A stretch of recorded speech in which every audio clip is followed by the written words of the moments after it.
10. I have the Psychic Ben 10 information platform. This is another video I'm going to upload.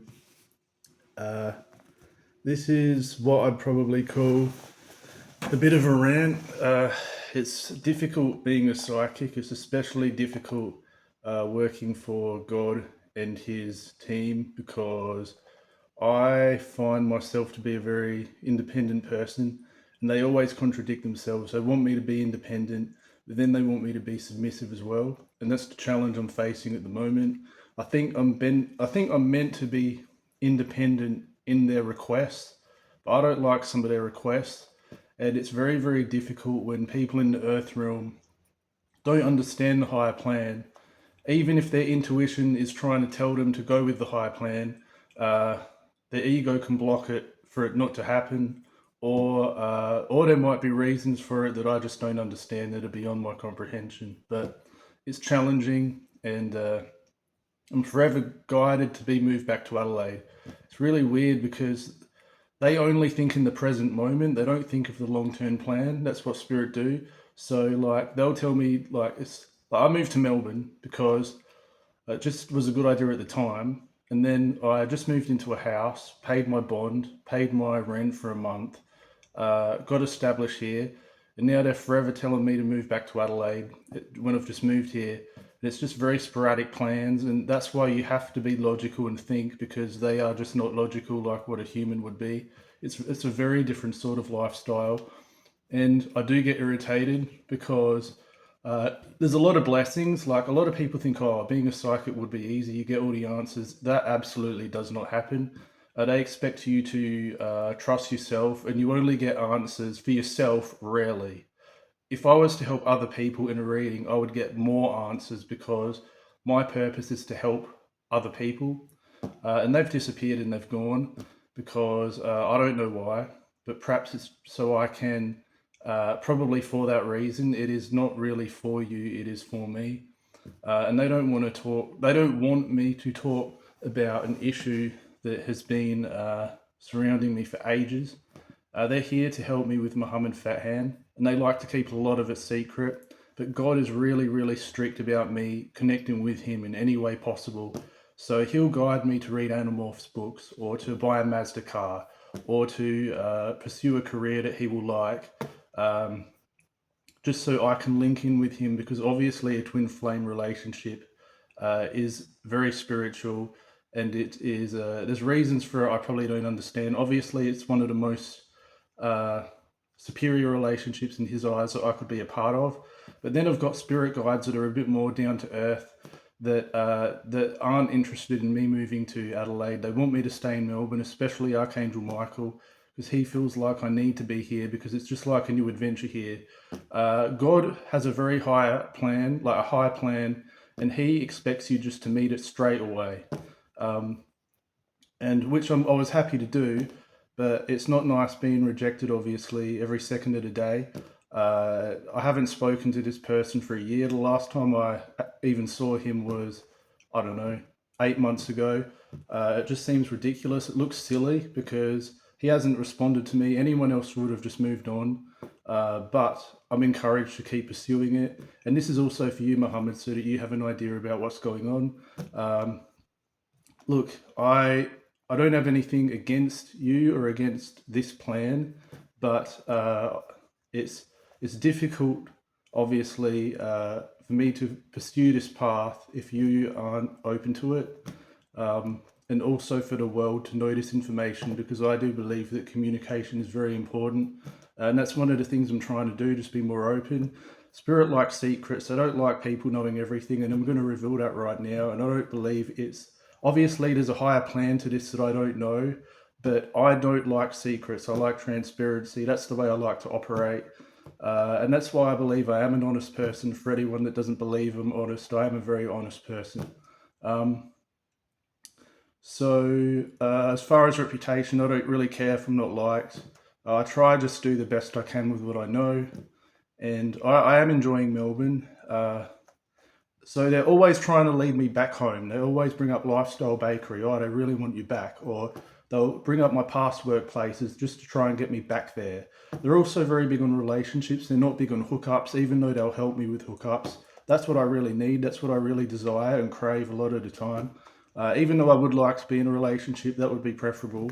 But I try to just take the path of least resistance and try to just do what I can, what I have control over, what I feel is right for me. Um, Same with work.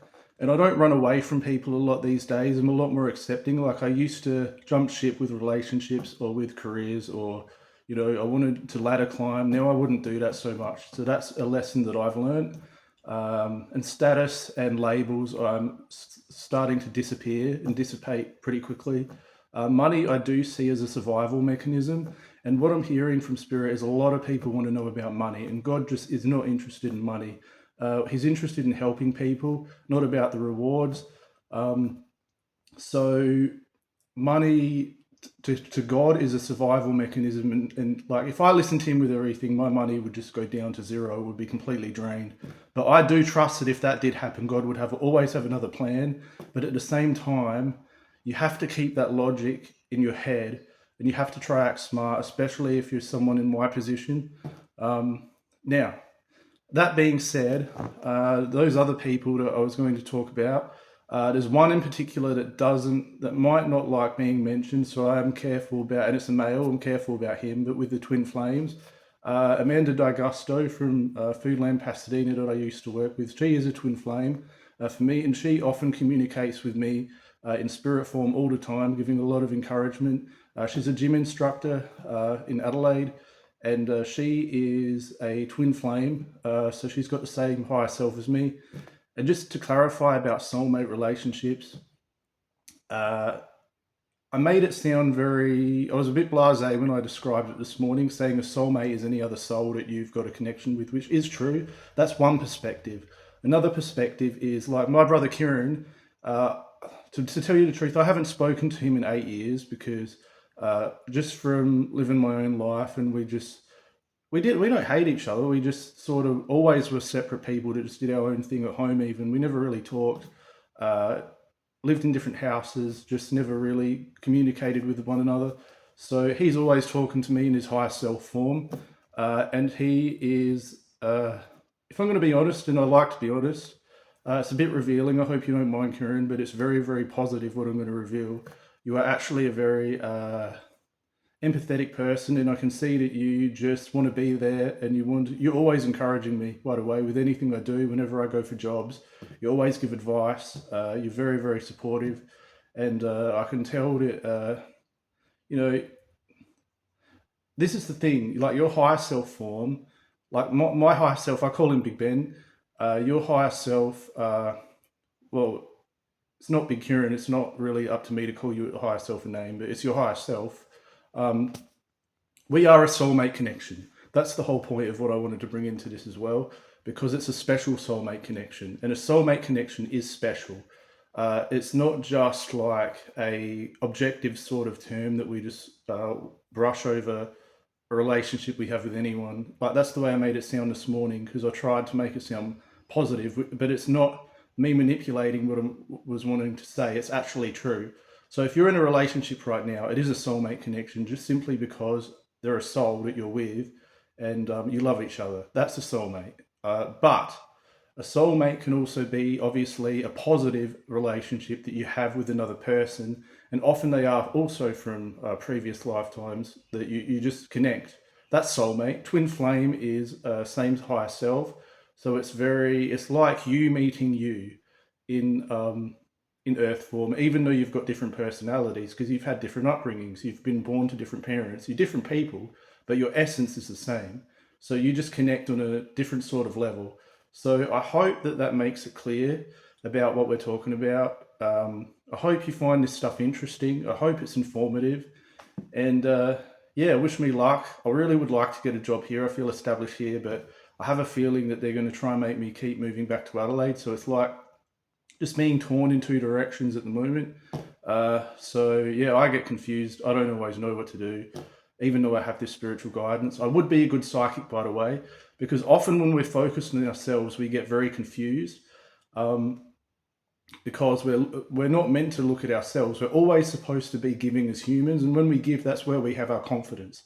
So if I was ever to deliver a video for you, or read for you, it would be a lot firmer guidance that would be, I suppose, pertinent to other people or to you, because that's where you get better intuition when you're actually focusing outwards on another person like yourself or on an audience. When you focus on yourself, it's often fearful decisions when you look inwards, but they're also necessary. It's wisdom to also consider what you want to do for you, and important as well. But this is a very, yeah, I'm learning as I go, and I'll keep sharing because I feel like it can benefit other people too. So thank you for listening, and yeah, cheers. See ya. Bye.